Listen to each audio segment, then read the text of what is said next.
이재명 정부 인사 참사가 계속되고 있습니다. 김민석 총리 후보자를 그대로 인준하게 된다면 우리 공직사회의 윤리 기준은 완전히 무너지고 사법 시스템에 대한 근본적인 국민 불신이 조장될 것입니다.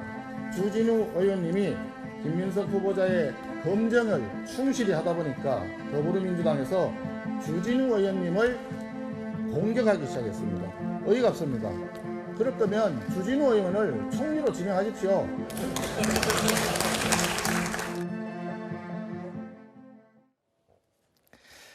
자, 국민의힘은요, 김민석 국무총리 후보자 인사청문회를 앞두고 전열 재정비에 나섰습니다. 오늘 오전에 긴급 의원총회를 열었는데요. 내각 인선 전반에 대한 청문회 준비 그리고 그 대응 방향을 논의했습니다. 여대 야소 국면이어서 국민의힘의 존재감이 그 어느 때보다 약간 작아지는 그런 시기이죠. 그만큼 인사 검증을 고리로 해서 앞으로의 대여 투쟁을 어떻게 해나갈지 강한 의지를 보여주겠다 이렇게 읽힙니다. 자, 첫 총리 후보자가 낙마하게 된다면 가정입니다.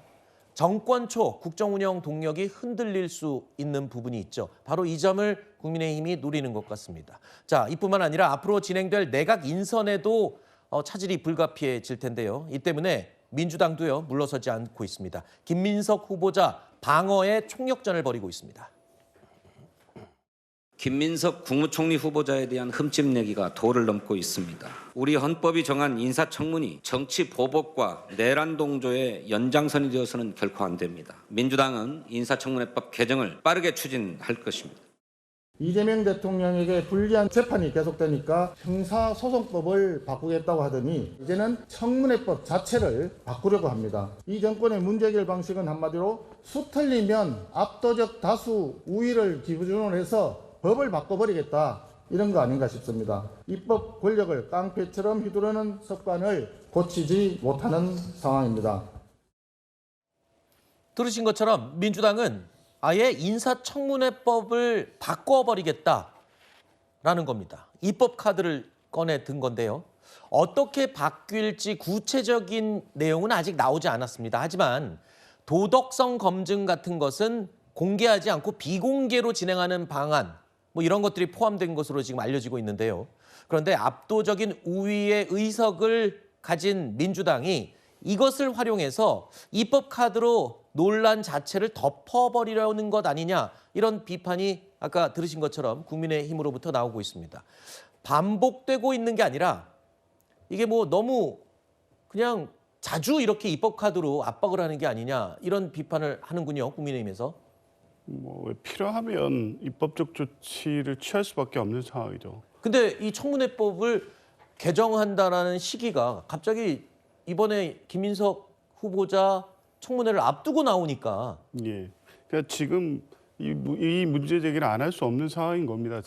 공직 후보자에 대해서 윤리나 자질, 능력에 대한 철저한 검증은 필요합니다만 지금 김민석 후보자에 대한 것과 같이 이렇게 소모적이고 망신주기, 흠집내기 결국 그것을 통해서 못 견디게 해서 이 공직 후보자 자격을 그만두게 그러니까 낙마 자체가 목적인 방식으로 인상 검증 절차가 진행이 된다면 이게 누구에게 도움이 되겠습니까? 그러니까 지금 일주일 내내 사실 검증이라는 게 결국에 김민석 후보자의 돈과 관련된 문제였는데 그 산수계산만 하고 있는 거 아닙니까?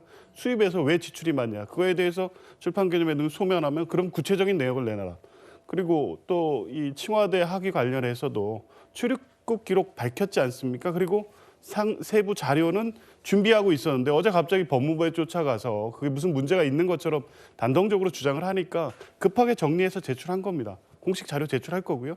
인사청문회 과정에서 지금까지 해명 중에 부족한 부분을 따져 물어서 실제 윤리성과 도덕성에 문제가 있는지 그때 확인하고 청문 보고서 채택 시 그 부분을 얘기를 하면 되는데 이미 낙마할 후보자로 규정해 놓고 일주일 내내 열흘 넘게 계속 이렇게 공방을 하고 더군다나 가족까지 끌어들여서 이런 방식으로 하는 것이 인사청문 제도의 취지를 살리고 있는 것이냐의 문제 제기를 안 할 수 없고 어차피 해야 될 검증이라면 제도적으로 이런 논의가 처음은 아닙니다만 윤리성, 도덕성 문제는 사전 검증으로 해서 철저하게 미국처럼 FBI 국세청이나 이런 걸 동원해서 청문 자료로 제출하게 하고 네. 그리고 실제 청문회 당일에는 자질과 능력, 총리로서의 어떤 이 직을 수행할 수 있는 능력을 갖추고 있느냐 이 부분이 돼야 되는데 네. 이제 그런 제도로 교체하는 것이 바꾼다면 그게 오히려 실제 인사청문 제도의 취지에 맞지 않느냐 문제 제기할 수 있는 거고요. 이 얘기는 하고 있습니다만 이게 사실 이번 인사청문 과정 김민석 후보자나 다른 내각에 적용되기는 어렵습니다. 입법 기한이 있기 때문에 그냥 이런 방식으로 돼서는 안 된다는 부분에 네. 대한 근본적 문제 제기가 필요한 겁니다. 사실 인사청문회 무용론은 처음 나온 얘기가 아닙니다. 과거에도 청문회는 뜨겁게 하지만 수박 겉핥기식의 망신 주기만 많았던 사례도 사실 많았고요. 그러니까 민주당에서는 지금 지나치게 김민석 후보자를 억지 부리듯 공격을 하니까 이번 기회에 청문회법도 한번 바꾸자 이런 식으로 제안한다 이렇게 얘기를 하시네요. 그러니까 청문회법의 입법 취지는 그 이름 정당성은 있어요. 그 부분은 이제 저희가 여야 합의를 해서 고쳐야 될 부분이 있는데 문제는 뭐냐면 지금 왜 하필 그 얘기를 하느냐 이 문제입니다. 예를 들어서 지금 흠집내기라고 얘기를 하는데 그러니까 국민의힘 등에서 제기하는 여러 문제 제기 사실들에 대해서 허위이면 흠집내기죠. 근데 허위 사실이 지금 있는지에 대해서 민주당이 크게 또는 후보자 측에서 그 얘기를 못 하고 있다는 거죠. 그렇다면 소명이 제대로 안 됐기 때문에 이게 오래 가는 것이지 만약에 해명 소명이 제대로 됐으면 이게 오래 갈 이유가 없잖아요. 또 하나는 저는 저런 그 사실관계에 대한 국민적 평가도 평가지만 김민석 후보자의 태도가 더 문제라고 봐요. 김민석 후보자의 태도를 보면 사실 그냥 벌써 총리가 된 걸로 생각을 하는 것 같아요. 변호사님은 벌써 국민의힘에서는 낙마를 전제해서 얘기한다고 하는데 저희는 그런 적 없고 실제 임명될 거라고 봅니다. 그러나 철저하게 국민들이 알고 나서 대통령께서 임명을 또 국회에서 동의를 절차를 진행해야 되는 거 아니겠어요? 그런 차원에서 문제 제기를 하는 것이고 아직까지는 국민의힘에서 제기한 문제 제기와 관련돼서 이게 너무 비합리적이다라고 저는 평가할 만한 문제 제기는 없다고 보고 그 소명이 좀 부족한 부분이 있죠. 그래서 소명에 대해서 조금 더 김민석 후보자가 성실하게 그다음 비공격적으로 네. 이렇게 대응해야 되는 부분이고 마지막으로 민주당도 마찬가지입니다. 이게 너무 국민의힘에 오히려 인사검증 청문위원을 공격을 해요. 저는 이런 건 처음 봤고 그다음에 입법으로 또 뭔가 순간 그 상황을 돌리려고 해요. 이렇게 하지 말고 이거는 국민을 대신해서 하는 거기 때문에 저는 국민의힘의 문제 제기가 특별히 비합리적이다라는 판단이 아니라면 가만히 계시든가 아니면 네. 조금 도와주시든가 하는 것이 원래 인사청문 제도적 취지에 맞는 것이다 이렇게 생각합니다. 네. 그리고 사실 인사청문회 날짜는 여야가 일찌감치 합의했습니다만 이 증인 채택 여부를 놓고 아주 첨예하게 맞서고 있죠. 자, 인사청문회 증인 채택 난항을 계속 걷고 있습니다. 국민의힘 측에서는 다 불렀으면 좋겠다라고 하는데 다 부르는 것도 과도하다. 전 부인 같은 경우는 그걸 왜 부르려 그러냐.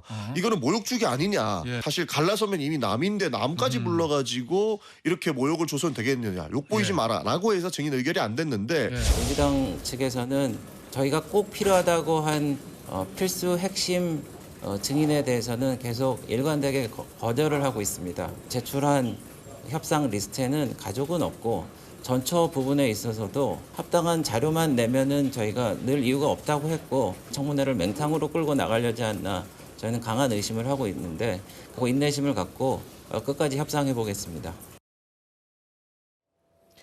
김민석 후보자의 전처를 비롯해서 현재 배우자까지 증인으로 채택을 하겠다. 국민의힘의 주장입니다. 그 이유는 제출해달라는 자료를 제출하지 않고 있기 때문에 자녀의 학비 문제라든가 여러 가지를 확인하기 위해서는 증인을 채택할 수밖에 없다. 이런 논리고요.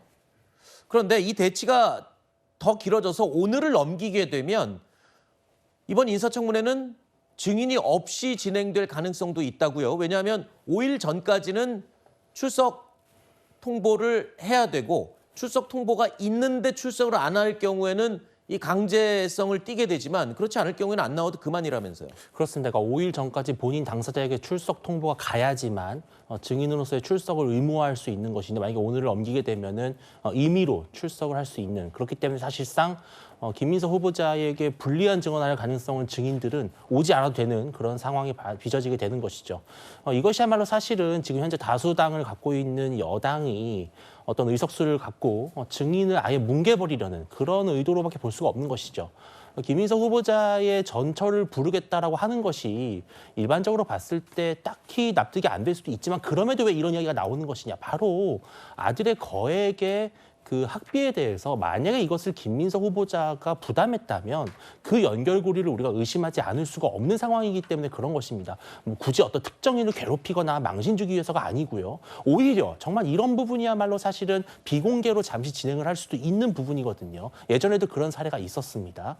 그런데 이런 식으로 한 명의 증인을 거론했다는 이유만으로 지금 민주당은 심지어 윤석열 전 대통령, 한덕수 전 국무총리까지 증인으로 부르자 뭐 이런 식으로 이제 대응을 하고 있어요. 이것이야말로 가장 대표적인 뭉개기 전략이다. 저는 이렇게 되면 결국 국민들이 김민석 후보자가 얼마나 떳떳하지 못하길래 증인도 없는 맹탕 청문회를 유도하는 것인가라는 의심을 할 수밖에 없거든요. 네. 저는 그래서 오늘이라도 좀 조속히 합의를 해서 적어도 최소한 일부 핵심 증인들은 나올 수 있는 네. 그런 청문회가 되기를 기대해 봅니다.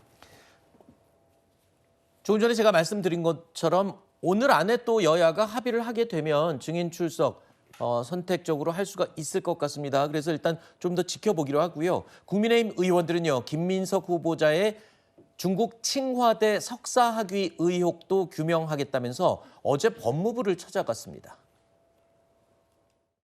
월수급에 아침 회의를 하고 7시 회의를 하고 8시, 9시 비행기를 타고 왔다 갔다 일주일에 한 2번씩 왔다 갔다 작은 기숙사가 있는데 거기 있으면서 어떤 날은 월요일 날 하고 가고 어떤 날은 월수하고 그래서 수업을 다 했어요. 다 하고 시험 다 보고. 비행기를 타고 가서 일주일에 2~3번씩 중국 칭화대에 직접 출석을 해서 학위를 받았다. 이렇게 설명을 했습니다. 그렇다면 출입국 내역을 통해서 소명이 될 것입니다. 국내 행적이 이렇다라면 실제 중국에 체류했던 일정, 그리고 출입국 기록, 그리고 학교에 나갔던 일정에 대해서는 본인이 소명을 해야 됩니다. 다른 언론에 나가서 계속 자기네 주장만 계속하고 있을 뿐입니다. 그러니까 국민의힘은요, 김민석 후보자가 민주당 최고위원 시절에 어떻게 중국을 오가면서 학위까지 딸 수 있었냐, 이게 말이 되냐라는 의혹을 제기하고 있는 건데요. 김민석 후보자 측은 어제 SNS에 자료를 상세히 공개했습니다. 보시는 바로 이 자료입니다. 출입국 날짜 그리고 비행기 편명까지 모두 공개했습니다. 이른바 정면 돌파에 나선 거죠. 행선국은 중국이고 며칠씩 머물렀는지 체류 기간까지 모두 상세하게 나와 있습니다. 자, 그런데 국민의힘에서는 이건 정상적인 원본 자료가 아닐 수 있다. 이렇게 또 의혹을 제기하고 나섰습니다. 그 자료를 올린 것을 봤습니다. 그래서 그 자료를 출입국 관리사무소에서 원본 자료를 그대로 제출해 주는 것이 맞을 겁니다. 자기도 확인을 해봤겠죠. 그런데 기록이 다르니까 아마 본인이 기록을 만들어서 올렸는데 그것도 이제 편집이 된 부분이라서 정상적인 원본 자료라고 보기는 좀 어려울 것입니다. 그러니까 칭화대 학위 의혹을 제기했는데 자료를 공개하니까 이제는 그거 원본 맞냐라고 다시 문제 제기합니다. 그러니까요. 그러니까 국민의힘이 지금 문제 제기하는 뭐 야당의 역할 알겠습니다만 야당 역할 정말 잘 못하는 것 같아요. 그러니까 지금 이 정도 자료 제공했으면 믿어줘야 되는 건 아닙니까? 그 비행기 편명까지 공개가 됐습니다. 비행기 편명까지 속여가면서 저걸 가짜 자료를 제공한 거 아니냐? 그렇게 하면 어디까지 원본을 모든 지금 그 세금과 관련된 거, 뭐 비행기 편명과 관련된 거, 학위와 관련된 거 어느 정도까지 원본을 제공해야 된다는 거죠. 그러니까 저 정도 정리를 해서 올렸으면은 설마 국무총리 후보자가 저거 비행기 편명까지 다 찾아서 자신이 타지도 않았던 비행기 편명까지 검색을 해가지고 가짜 자료를 제출했을 거라는 이런 신뢰가 낮은 상황. 이런 상황에서 어떻게 뭐 청문회를 하겠습니까? 그러니까 만약에 아까 그 증인 출석 얘기도 나왔을 때도 전처 관련 얘기 나왔죠. 전처가 뭐 그럼 그 아들에게 그 제공했던 학비 관련 그런 거를 제공하면은 그거에 대해서도 뭐 믿어주실 겁니까? 지금 국민의힘의 태도는 아무리 자료를 제공해도 그냥 흠집을 어떻게든 내겠다. 그리고 증인 채택 뭔가 합의를 하고 어느 그 합리적인 수준에서 뭔가 합의하는 것도 안 하겠다는 걸로 보여요. 왜냐하면은 지금 김민석 후보자가 통과될 걸로 보이니까 아무래도 결국 증인 채택도 안 했고 그냥 막무가내로 밀어붙였다라는 그 논리를 만들고 싶은 것 같은데 검증을 하려면 좀 제대로 하라는 말씀을 드리고 싶습니다. 이렇게 뭔가 원본 자료 제출하는 게 아니라 국무총리 후보자로서 칭하대로 왔다 갔다 한 게 아니라 그럼 대북 정책, 대중국 정책 어떤 마인드를 갖고 있는지 이런 것들을 물어봐야지, 이런 것들을 검증해야지. 계속해서 이 비행기 표명 맞냐 출입국 그 원본을 제공하라. 좀 국민들은 이런 거 원하시지 않을 거라 생각하거든요. 네. 국민의힘 정말 국민들이 원하는 국무총리 후보자의 검증이 무엇인지 다시 한번 되돌아보길 바란다 말씀드리고 싶습니다. 네.